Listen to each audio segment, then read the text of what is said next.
গোটা দুনিয়াটাই পরীক্ষা। আল্লাহ যারে পছন্দ করে বেশি তার পরীক্ষাও। আসাদুন নাসি বালাআন আল আম্বিয়া, এই পৃথিবীতে আল্লাহ সবচেয়ে বেশি বালা মুসিবত দিয়ে পরীক্ষা করেছেন নবীদের, কারণ নবীরা আল্লাহর কাছে কম প্রিয় না বেশি প্রিয়? যেহেতু প্রিয় বেশি, পরীক্ষা। এজন্য মুমিনের উপর যদি পরীক্ষা আসে, মুমিনের উপর যদি অত্যাচার আসে, মুমিনের উপর যদি ধৈর্যের পরীক্ষা আসে, জেল জরিমানা আসে, মুমিন ওইটারে ভয় পায় না। মুমিন ভয় পায় একজনকে, চিল্লায় বলেন তিনি কে? কারণ আল্লাহর ঘোষণা ওয়ালা তাহিনু ওয়ালা তাহজানু, ঘোষণাটা কার? ভয় নাই, তোদের চিন্তা নাই।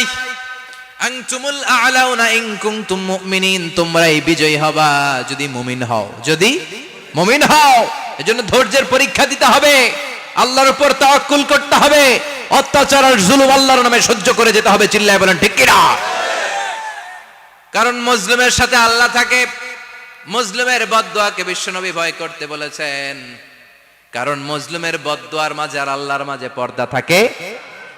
যারা দুনিয়ার বুকে জুলুম করে তাদেরকে ক্ষমতার মসনদ থেকে নামিয়ে দেয় কে? আর যারা মজলুম হয়, যাদের রক্ত দিয়ে জমিন ভেজে, তাদেরকে জমিনের ক্ষমতা দিয়ে দেয় কে? আর যারা রক্ত ঝরায়, ইতিহাস বলে তারা শেষ পর্যন্ত প্রাণ আর জান নিয়ে পালাবার জায়গাটা পায় না। চিল্লায় বলেন ঠিক কি না? এজন্য মুমিন খুব ভালো করে জানে, রাত্রি যত গভীর হয়, সুবহে সাদিকের সময় কাছে আসতে থাকে। গর্ভবতী নারীর পেটের জ্বালা যন্ত্রণা, ব্যথার পেইন যত বাড়ে, নতুন মেহমান আগমনের সময় কাছে আসতে থাকে। তেমনি ইসলামের পক্ষের শক্তির উপর যদি অত্যাচার, অনাচার, স্টিম রোলার বেড়ে যায়, এটা প্রমাণ করে ইসলামের বিজয়ের সময় কাছে আসতে শুরু করেছে। চিল্লায় বলো ঠিক কি না? এজন্য রাব্বুল আলামিন ডেকে বলেন, গোলাম লিয়াবলুয়াকুম আইয়ুকুম আহসানু আমালা, কে ভালো আমল করো, কে খারাপ আমল করো, এজন্য আমি জীবন মরণ তৈরি করেছি। চিল্লায় কোন ঠিক কি না? এরপর আল্লাহ বললেন, ওয়ালাকাদ যায়্যানাস সামাআদ দুনিয়া বিমাসাবিহা ওয়া জাআলনাহা রুজুমান লিশ-শায়াতিন। সুবহানাল্লাহ বলেন। ওয়ালাকাদ যায়্যানাস সামাআদ দুনিয়া। মাইকম্যান কোথায়? সাউন্ডটা বাড়াও। এত দুর্বল কেন তোমার সাউন্ড? মনে হচ্ছে আমি মাইক ছাড়া কথা বলছি। সাউন্ডটাকে স্ট্রং করো। ওয়ালাকাদ যায়্যানাস সামাআদ দুনিয়া, I have beautified the closer sky with candles, with light and stars. আল্লাহ বললেন, আমি দুনিয়ার আকাশকে তারা দিয়ে সুশোভিত করেছি। আকাশে তারা আছে না নাই? এগুলো এমনি এমনি হয়েছে না? তৈরি করছে কে? বিশ্বাস হয়? কোনো সন্দেহ আছে? এখন তো লাইটিং ফাইটিং এর যুগে তারার যে কি সৌন্দর্য আমরা বুঝি না। আমরা যখন ছোটবেলা গ্রামে যেতাম, রাতের বেলা তারার মেলা, কি সুন্দর, একটার চেয়ে একটা সুন্দর। শুকতারা, ধ্রুব তারা, সপ্তর্ষি মণ্ডল, 7টা তারার একটা চেইন আছে, চিনেন এগুলো? কি সুন্দর তারা! এগুলো তৈরি করে রেখেছে কে? প্রথম আকাশের মহাশূন্যকে আল্লাহ এই তারকা দিয়ে বিউটিফাই করেছেন। ইটস এ ক্যান্ডেল, আল্লাহ সাজিয়ে রেখেছেন। আমরা খালি চোখে যেটা দেখি, এটা কিন্তু আকাশ না, এটা প্রথম আকাশ নয়। প্রথম আকাশ যে কত দূরে আমেরিকার নাসার বিজ্ঞানীরাও জানে না। খালি চোখে আমরা যা দেখি, এটা প্রথম আকাশের মহাশূন্য। এর অনেক অনেক অনেক উপরে প্রথম আকাশ। এরপরে দ্বিতীয় আকাশের মহাশূন্যের স্তর শুরু, এরপরে দ্বিতীয় আকাশ, তারপরে তৃতীয় আকাশের মহাশূন্যের স্তর শুরু, তারপরে তৃতীয় আকাশ। একটার চেয়ে আরেকটা বড়। প্রথম আকাশের চেয়ে দ্বিতীয় আকাশ কত বড় বলি, আপনার হাতের আংটিটা যদি সাহারা মরুভূমিতে আপনি ছুঁড়ে ফেলে দেন, পুরো মরুভূমির তুলনায় আংটি যত ছোট, আল্লাহর দ্বিতীয় আসমানের তুলনায় আল্লাহর প্রথম আসমানটা ঠিক তত ছোট। একটার চেয়ে একটা বড়, একটার চেয়ে একটা বড়। সূর্য দেখে আমরা অবাক হয়ে যাই, 9,30,00,000 মাইল দূরে। এই পৃথিবীর চেয়ে 13 লক্ষ গুণ বড়। এটার সানশাইন, আলো আসতে পৃথিবীতে 8 মিনিট 18 সেকেন্ড লেগে যায়। আমরা মনে করছি সূর্যই বড়। আমরা বসে আছি মাইথার দিয়াতে, তাই না? এই জায়গাটার নাম কি? মাইথার দিয়া। কি খালি এতটুকু প্যান্ডেলের সমান? কত বড় মাইথার দিয়া! এই পুরো মাইথার দিয়া কোন থানায় পড়ছে? দাউদকান্দি। দাউদকান্দি হচ্ছে কুমিল্লার 16টা থানার একটা, ঠিক কিনা? 16 থানা মিলে কুমিল্লার একটা জেলা। এরকম কয়টা জেলা আছে?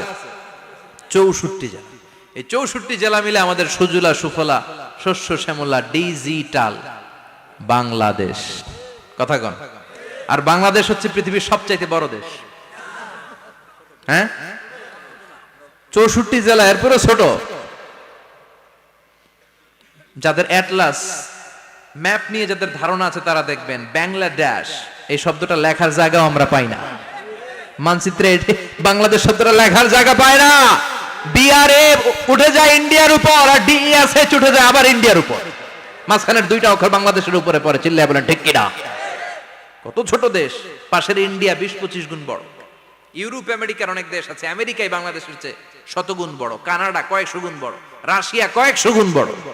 এরকম প্রায় 200 দেশ নিয়ে পৃথিবীর স্থলভাগ, আর 70% হচ্ছে শুধু পানি। এই সব মিলে আমাদের এই পৃথিবী। আর এত বড় পৃথিবীর চেয়েও নাকি সূর্য 13 লক্ষ গুণ বড়। তার মানে সূর্যই বড় না, সূর্যের চেয়ে অনেক বড় তারা আছে। সূর্যের পরে পৃথিবীর সবচেয়ে কাছের যে তারা বা স্টার, ওটার নাম হচ্ছে প্রক্সিমা সেন্ট্রাই। নাম কি? প্রক্সিমা সেন্ট্রাই। এরপরে আলফা সেন্ট্রাই এ, আলফা সেন্ট্রাই বি, ইটা ক্যারিনা, বেটেলজিউস, এরকম একটার পর একটা তারা। যেই সূর্য পৃথিবীর চেয়ে 13 লক্ষ গুণ বড়, বেটেলজিউস নামে একটা তারা আছে, ওটা সূর্যের চেয়ে 33 কোটি গুণ বড়। তার মানে কি বেটেলজিউসই সবচেয়ে বড় না? ছোট্ট একটা তারা। এই বেটেলজিউসরে খেয়ে ফেলাইতে পারে এরকম 1000 কোটি গুণ বড় সাইজের তারা আছে না নাই? এরকম কয়েক বিলিয়ন তারা নিয়ে আমাদের গ্যালাক্সি গঠিত। আমাদের গ্যালাক্সি, এটার নাম মিল্কি ওয়ে। এটার নাম কি? আমাদের গ্যালাক্সি। এই গ্যালাক্সিতে আমাদের অবস্থান। এরকম কত হাজার কোটি গ্যালাক্সি আছে আমেরিকার নাসার বিজ্ঞানীরাও জানে না। আমাদের গ্যালাক্সির সবচেয়ে কাছের যে গ্যালাক্সি, ওই গ্যালাক্সিটার নাম হচ্ছে অ্যান্ড্রোমেডা। কি নাম? অ্যান্ড্রোমেডা। আমাদের গ্যালাক্সি থেকে কেউ যদি কাছের গ্যালাক্সি অ্যান্ড্রোমেডাতে যেতে চায়, তার 2.5 মিলিয়ন লাইট ইয়ার্স সময় লেগে যাবে। কথাটা কঠিন হয়ে গেছে, আমি ভেঙে বলি, তারপরে সুবহানাল্লাহ কইবেন। আমাদের গ্যালাক্সির নাম মিল্কি ওয়ে। মিল্কি ওয়ে থেকে যদি কেউ অ্যান্ড্রোমেডাতে যেতে যায়, কত সময় লাগবে? 2.5 million light year. Light year মানে আলোকবর্ষ। আলোর গতিতে যদি ছোটা যায়, 2.5 মিলিয়ন মানে হচ্ছে প্রায় 25 লক্ষ। তাহলে পৃথিবীতে সবচেয়ে দ্রুতগামী যে বিষয়টা আবিষ্কৃত হয়েছে সেটা হচ্ছে আলো। এই যে লাইট মারলে যে ছুটে, এই লাইট প্রতি সেকেন্ডে 1,86,000 মাইল বেগে ছুটতে পারে। 1 মিনিটে না, 1 ঘন্টা না, 1 মিনিটে না, 1 সেকেন্ডে আলো চলে যায় কয় mile? 1,86,000। Could you imagine that? আপনি কল্পনা করতে পারেন? হয়তো মাথা নাড়াইতেছেন এমনি। এটা কি কল্পনা করা যাবে? আমার তো তার ছিঁড়ে যাচ্ছে। 1 সেকেন্ডে নাকি আলো ছুটে 1,86,000 মাইল বেগে। 1 সেকেন্ড শব্দ কইতে তো 2 সেকেন্ড লাগে। কথা কোন? এর মধ্যে আলো চলে গেছে 1,86,000 মাইল। তো কোন রকেট যদি আপনি পান, যে রকেট দিয়ে সেকেন্ডে 1,86,000 মাইল বেগে রকেটটা ছুটবে প্রতি সেকেন্ডে, খেয়াল করেন, ঘন্টায় না, মিনিটে না, কিসে? সেকেন্ডে। যে রকেটটা সেকেন্ডে 1,86,000 মাইল বেগে ছুটবে, ওই রকেটটা দিয়ে আমাদের গ্যালাক্সি থেকে আমাদের পাশের গ্যালাক্সি অ্যান্ড্রোমেডাতে পৌঁছতে আপনার 25 লক্ষ বছর লেগে যাবে। সুবহানাল্লাহ বাড়িতে গিয়ে বললেন। এরকম বিশাল বিশাল তারা দিয়ে আমাদের আকাশটারে বিউটিফাই করেছে কে?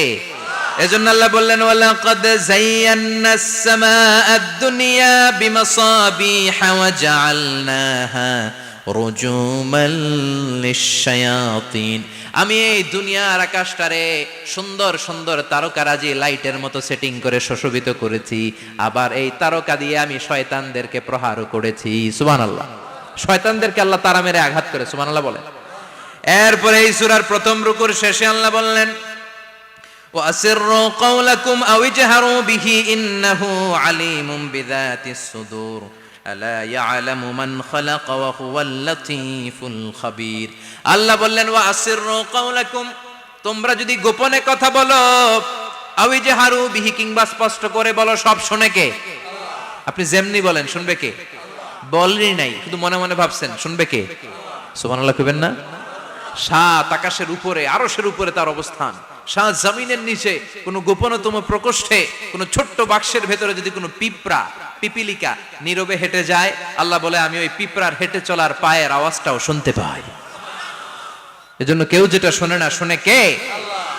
এরপর আল্লাহ বললেন, হুয়াল্লাযী জাআলা লাকুমুল আরদা যালুলান ফামশু ফি মানাকিবিহা ওয়া কুলু মির রিজকি ওয়া ইলাইহিন নুশুর। সুবহানাল্লাহ বলেন।